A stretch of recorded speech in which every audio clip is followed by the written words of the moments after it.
Everyone, है I am back में other video lecture. और आज हम जिस चीज़ को डिस्कस करें वो बेसिकली हमारे पास स्ट्रक्चर ऑफ द नी। ठीक है, सॉरी मैं बहुत देर हो गई मुझे इन जॉइंट्स पे लेक्चर दोबारा क्रिएट करने में, क्योंकि I am bit of busy.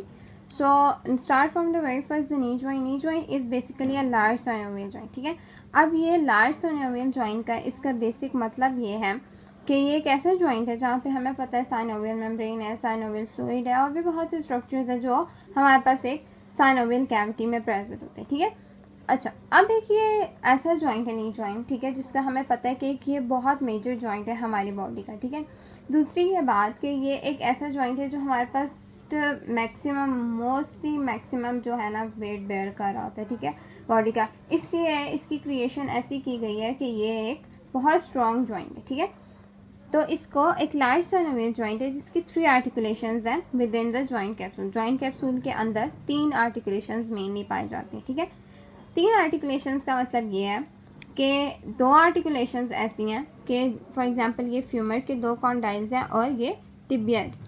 Condyles में इसलिए कहती हूँ ताकि आपको समझने के लिए ईजी हो जाए, मतलब टिबिया के प्लेटो होते हैं। ठीक है, तो ये जो 2 कॉन्डाइल्स, या आप ये कह सकते हैं 2 चीज़ों के बीच में जो हमारे पास जॉइंट बन रहा है, एक कॉन्डाइल का दूसरे के साथ और दूसरे का पहले के साथ दूसरे का दूसरे के साथ। ठीक है, तो ये जो आर्टिकुलेशन बनी है बेसिकली ये कहलाई जाती है 2 कॉन्डाइलर आर्टिकुलेशन। एक कॉन्डाइल का एक के साथ दूसरे का दूसरे के साथ। सो 2 कॉन्डाइलर आर्टिकुलेशन एक जॉइंट फॉर्म करती है जिसको हमने कह दिया टिबियो फ्यूमरल जॉइंट, फ्यूमर और टिबिया के बीच में।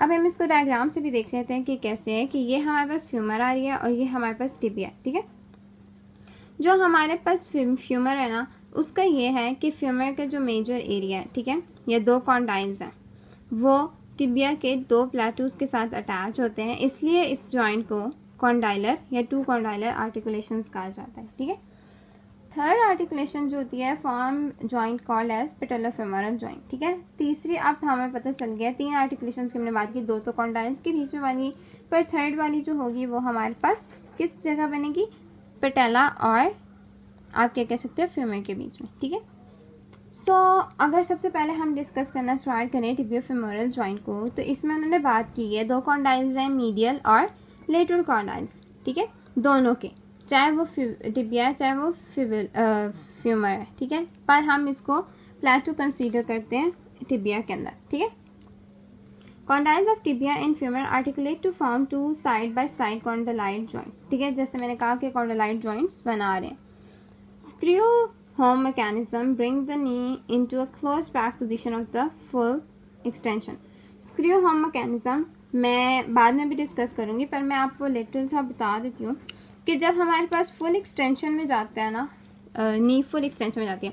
देखो, अगर हमारे पास एक फॉर एग्जांपल अगर मैं एक सिंपल सी बात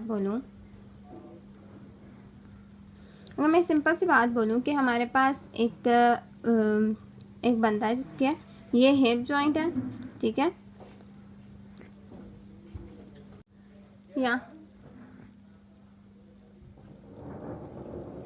यहाँ पे हमारे पास आ जाता है नी जॉइंट। ठीक है, और यहाँ पे हमारे पास आ जाता है एंकल जॉइंट। ठीक है, अगर अब इस पोजीशन को देखा जाए ना, हिप भी फ्लेक्शन में और नी भी फ्लेक्शन में, बट जब हमारे पास नी की एक्सटेंशन हो जाती है, ठीक है, हिप, नी और एंकल, अब जब नी फुल एक्सटेंशन में चली जाती है ना हमारे पास, तो ये एक लॉक कर लेती है अपने 2 जॉइंट्स को। ठीक है, फॉर एग्जांपल इसकी बेसिक जो अगर चीज़ मैं समझाऊँ बहुत आसान सी, ठीक है, सिंपल सी बात ये है कि जब हमारे पास नी जो है वो अपने आप को फुली लॉक पोजीशन में ले जाती है, मतलब इससे आगे मूवमेंट वो अलाउ नहीं करती एक्सटेंशन में। ठीक है, तो that is called screw home mechanism. ठीक है, उन्होंने कहा स्क्रू होम मैकेनिज्म जो है वो क्लोज बैक पोजीशन है इन ए फुल एक्सटेंशन। ठीक है, नी को क्लोज बैक पोजीशन में ले जाता है और फुल एक्सटेंशन की पोजीशन में। ठीक है, condyles of tibia called the tibial plateau. मैंने जैसे कहा था कॉन्डाइल्स जो टिबिया के होते हैं हम टिबियल प्लेटो कहते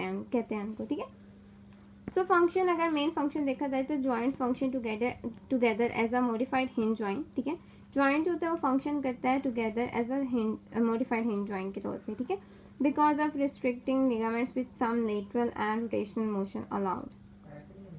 ओके, अब इन्होंने कहा ये जॉइंट्स जो सारे दोनों जॉइंट्स हैं, ठीक है, हमारे पास किसके हैं वो कह रहे हैं इन्हीं के, ठीक है। ये जो सारे जॉइंट्स हैं ये हमारे पास एक मॉडिफाइड या आप ये कह सकते हैं हिंज जॉइंट बनाते हैं मॉडिफाइड, ठीक है। इन जॉइंट हमें पता है कि वो बोन्स जो एक डायरेक्शन में हमारे पास बैक और फोर्थ मोशन को अलाउ करती हैं कि लिमिटेड मोशन करती है बाकी अपर प्लेन्स में, ठीक है। तो हिंज जॉइंट्स बेसिकली वो होते हैं कि जिसमें सिर्फ एक प्लेन में मूवमेंट होती है, बाकी प्लेन्स में मूवमेंट नहीं है। फॉर एग्जाम्पल हमें पता है नी पे सिर्फ नी की फ्लेक्शन एक्सटेंशन की बात करें, ठीक है। सो फॉर एग्जाम्पल अगर हम कह रहे हैं कि फ्लेक्शन अगर हम किसी बंदे को करवा रहे हैं, ठीक है, सो उसकी नी की हमें पता है कि सिर्फ फ्लेक्शन एक्सटेंशन ही हो सकती है, ठीक है। तो हमें क्या करना है कि हमें उसी चीज़ पे काम करना है, ठीक है। Because of the restricting ligaments हमने कहा कि हमारे पास ये हिंज जॉइंट है, क्यों? क्योंकि हमारे पास रिस्ट्रिक्टिंग लिगामेंट्स, ठीक है, हमें पता है लिगामेंट्स बहुत ज़्यादा नी जॉइंट में, ठीक है। अब हमें यहाँ पे ये चीज़ डिस्कस नहीं करते, ये जब लिगामेंट्स हम पढ़ेंगे तब साथ डिस्कस करेंगे, पर हमें पता है मैक्सिमम है ACL, PCL, MCL, LCL, ठीक है, ये सारे लिगामेंट्स जो है ना हमारे पास आ रहे हैं, ठीक है। सो हमारे पास जो है वो स्टेबिलिटीज के अलावा भी लिगामेंट्स आए थे जो छोटे लिगामेंट्स है, ठीक है। तो मतलब इसकी बात ये है कि मैक्सिमम जो लिगामेंट्स हैं या रिस्ट्रिक्टिंग लिगामेंट्स रिस्ट्रिक्ट करें मूवमेंट, हमें पता है लिगामेंट्स में अपनी मोबिलिटी कम होती है, ठीक है। तो जब लिगामेंट्स किसी जगह पे ज़्यादा प्रेजेंट है तो जॉइंट की मोबिलिटी भी कम होगी, ठीक है। तो उसमें सिर्फ दो डायरेक्शन में मूवमेंट अलाउ करे जिसमें एक्सटेंशन में ऑलरेडी वो रिस्ट्रिक्ट करा है मूवमेंट को, ठीक है। With some lateral and rotational motion allow, कुछ लेटरल मोशन अलाउ होता है पर बहुत कम है। देखो अगर हम एक्सटर्नल रोटेशन करते हैं हिप पे, ठीक है, तो हमारे पास साथ थोड़ा सा नी पे भी आ रही होती है पर गैर कितनी ज़्यादा नहीं होती, ठीक है। सो हम ये कह रहे हैं कि सम लेटरल और रोटेशनल मोशन जो होता है वो अलाउ करता है, ठीक है। इसके बाद ना मैं एक बार डायग्राम समझाती हूँ, फिर हम बाकी जो मैंने सिखाया वो नेक्स्ट पार्ट में डिस्कस करेंगे, क्योंकि लेक्चर जो है वो हम जितना हो सकता है शॉर्ट रखेंगे, ठीक है। So start from the very first. सबसे पहले हमें पता है ये क्या है, फ्यूमर है। ऊपर इसके जो है अटैच होती है पटेला, ठीक है, that's why this is mark like this. फिर आ जाता है एक इस साइड पे जो उसका कॉन्डाइल है वो मीडियल कॉन्डाइल है, और ऑपोजिट साइड पे जो है वो लेटरल कॉन्डाइल है फ्यूमर का, ठीक है। दिस इज द मीडियल प्लेटो और कॉन्डाइल ऑफ टिबिया। ये टिबिया का प्लेटो और मीडियल कॉन्डाइल है और ये लेटरल कॉन्डाइल है टिबिया का, ठीक है।